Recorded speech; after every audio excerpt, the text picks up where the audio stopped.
काफी खवातीन बहनें राब्ता करती हैं कि इमरान साहब बाल बहुत गिर रहे हैं, वक्त से पहले बाल सफेद हो रहे हैं, कंघी करते हैं तो बाल टूट रहे हैं, बाल दो मुंह हैं या सर में सिकरी बहुत है।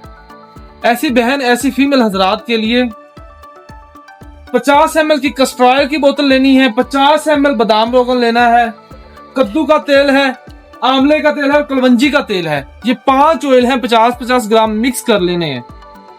मिक्स करने के बाद सुबह उठ के जब नहाना है, नहाने के बाद उंगलों के पोटों के साथ जड़ों के अंदर लगाना है, बालों की जड़ों के अंदर लगाएं। आपने आंवला रीठा सिका का यूज किया, एलोवेरा जेल यूज किया, दही सर में लगाई है, अंडा लगाया है, सारी चीजें एक साइड पे। ये फार्मूला जो बताया सिंपल है लेकिन रिजल्ट वाला है। हर 50 से आपको इजीली अवेलेबल हो जाएंगी ये चीजें। मजीद किसी भी किस्म की इंफॉर्मेशन के लिए मेरा नंबर नीचे दिया गया, राब्ता कर सकते हैं। इसके अलावा भी कोई मसला हो मेल एंड फीमेल के जुमला पोशीदा अमराज, तो आपका भाई हाजिर है। दुआ में याद रखिएगा। टेक केयर, अल्लाह हाफिज।